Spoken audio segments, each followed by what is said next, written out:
আজকে আমরা এখানে দেখব what is the difference between glycolysis and Krebs cycle. তো glycolysis, the number one point is glycolysis is a process. Number one, glycolysis.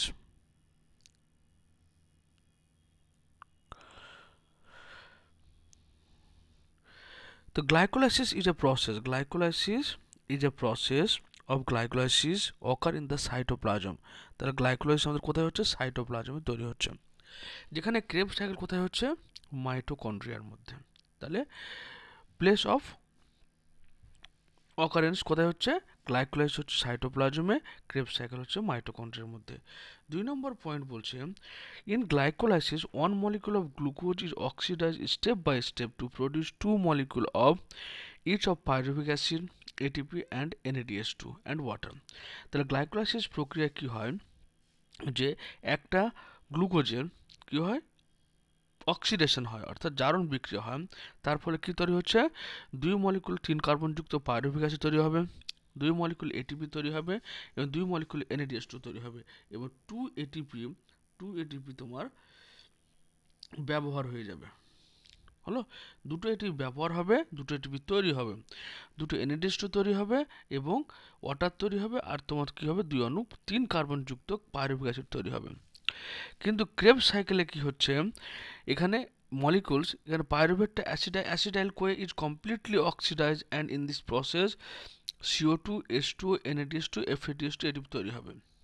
তাহলে এই প্রক্রিয়া কি হচ্ছে, যে যে অ্যাসিটাইল পাইরুভিক, এখানে পাইরুভিক অ্যাসিড তৈরি হলো, পাইরুভিক অ্যাসিড অ্যাসিটাইল কোয়েতে কনভার্ট হলো, অ্যাসিটাইল কোয়ে থেকে এর কমপ্লিটলি অক্সিডেশন হবে, সম্পূর্ণরূপে জারণ ঘটবে এবং ওখানে মোটামুটি তোমার 6 অণু কার্বন ডাইঅক্সাইড তৈরি হবে, তোমার 4 অণু জল তৈরি হবে,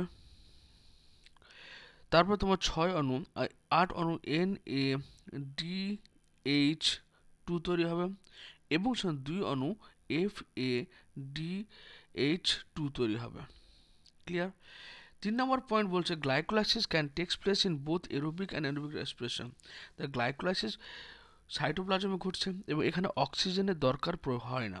তাই এটা বোথ এরোবিক রেসপিরেশন অর্থাৎ ফার্মেন্টেশনের ক্ষেত্রেও, ফার্মেন্টেশন মানে কি, অবয়জীবীর ক্ষেত্রে তোমার গ্লাইকোলাইসিস লাগবে, আর বায়োজীবীর ক্ষেত্রে গ্লাইকোলাইসিস লাগবে, কিন্তু ক্রেবস সাইকেল শুধুমাত্র অক্সিজেনের উপস্থিতিতে ঘটবে। 4 নম্বর পয়েন্ট বলছে, the first step in cellular respiration in glycolysis where glucose is converted pyruvate. তার প্রথম স্টেপে কি হচ্ছে, গ্লুকোজটা তোমার এখানে এই গ্লুকোজটা কি হচ্ছে, পাইরুভেটে কনভার্ট হচ্ছে। এই যে পাইরুভেট, গ্লুকোজ 6 কার্বনযুক্ত আর তোমার হচ্ছে পাইরুভেট হচ্ছে 3 কার্বনযুক্ত। তাই এক অণু গ্লুকোজ থেকে 2 অণু পাইরুভিক অ্যাসিড তৈরি হবে। The second step in cellular respiration is Krebs cycle. তার প্রথম স্টেপে কি, গ্লুকোজ থেকে পাইরুভেট, আর ক্রেবস সাইকেলটা হচ্ছে সেকেন্ড স্টেপ। 5 নম্বর হচ্ছে কি, 2 molecule of pyruvates are obtain glycolysis. Glycolysis কত, 2 মলিকুল সাথে পাইরুভেট সংগ্রহ হলো, কিন্তু ক্রেবস সাইকেলে কি হলো, পাইরুভেটটা কনভার্ট হলো কিসে, অ্যাসিটাইল কোয়ে, তারপর সেটা ক্রেবস সাইকেলে ঢোকার ফলে সেখানে কার্বন ডাই অক্সাইড ও জল তৈরি করলো। 6 নম্বর পয়েন্ট বলছে কি, 2 molecules of ATP are used up in glycolysis. এর আগেই বলেছি আমি যে এখানে 2 মলিকুল এটিপি তৈরি হচ্ছে, 2 মলিকুল NADH2 তৈরি হচ্ছে, কিন্তু আলটিমেট 2 মলিকুল এটিপি ব্যবহার হয় এখানে।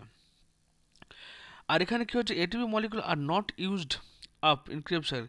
ক্রেবস সাইকেলে কোনো এটিপি ব্যবহার হয় না, এখানে এটিপি তৈরি হয়, NADH2 তৈরি হয়, FADH2 তৈরি হয়, CO2 তৈরি হয়, H2O তৈরি হয়। 7 নম্বর পয়েন্ট বলছে, 4 molecule of ATP are producing. তাহলে গ্লাইকোলাইসিস প্রক্রিয়া টোটাল 4টে এটিপি তৈরি হবে, তার মধ্যে 2টি এটিপি ব্যবহার হবে, 2টি এটিপি থাকবে। ক্রেবস সাইকেলে কি হয়, 2 মলিকুল এটিপি তৈরি হয়। Carbon dioxide is not produce during time. গ্লাইকোলাইসিসে কার্বন ডাইঅক্সাইড প্রডিউস হয় না, কিন্তু ক্রেবস সাইকেলে কার্বন ডাইঅক্সাইড 6 অণু কার্বন ডাইঅক্সাইড তৈরি হয়। তাহলে ওভারঅল বলতে গেলে বলতে হবে, গ্লাইকোলাইসিস সাইটোপ্লাজমে ঘটে, এটা বোথ বায়োজীবী অবায়োজীবী উভয় প্রকার বিক্রিয়ার ক্ষেত্রে ঘটে এবং এখানে অক্সিজেনের প্রয়োজন হয় না। ক্রেবস সাইকেল শুধুমাত্র মাইটোকন্ড্রিয়ার মধ্যে ঘটে এবং এখানে অক্সিজেনের প্রয়োজন হয়, তাই এটি এরোবিক পদ্ধতিতে, ওটা বায়োজীব প্রক্রিয়া এটি ঘটে। গ্লাইকোলাইসিস প্রক্রিয়ায় টোটাল 4টে এটিপি তৈরি হয়, তার মধ্যে 2টি এটিপি ব্যবহার হয়ে যায় এবং 2টো এটিপি তৈরি হয়, আর দুটো NADH2 তৈরি হয়। হলো এখানে কোনো CO2H2 তৈরি হয় না। কিন্তু ক্রেবস চক্র প্রক্রিয়া টোটাল অ্যাসিটাইল পাইরুভেট থেকে শুরু করে একদম ক্রেবস চক্র সম্পূর্ণ হওয়া পর্যন্ত টোটাল 6খানা CO2 তৈরি হয় এবং 4খানা H2O তৈরি হয়। তোমার 8খানা NADH2 তৈরি হয়, 2খানা FADH2 তৈরি হয়, আর FADH তৈরি হয় এবং সাধারণত দুটো ATP তৈরি হয়।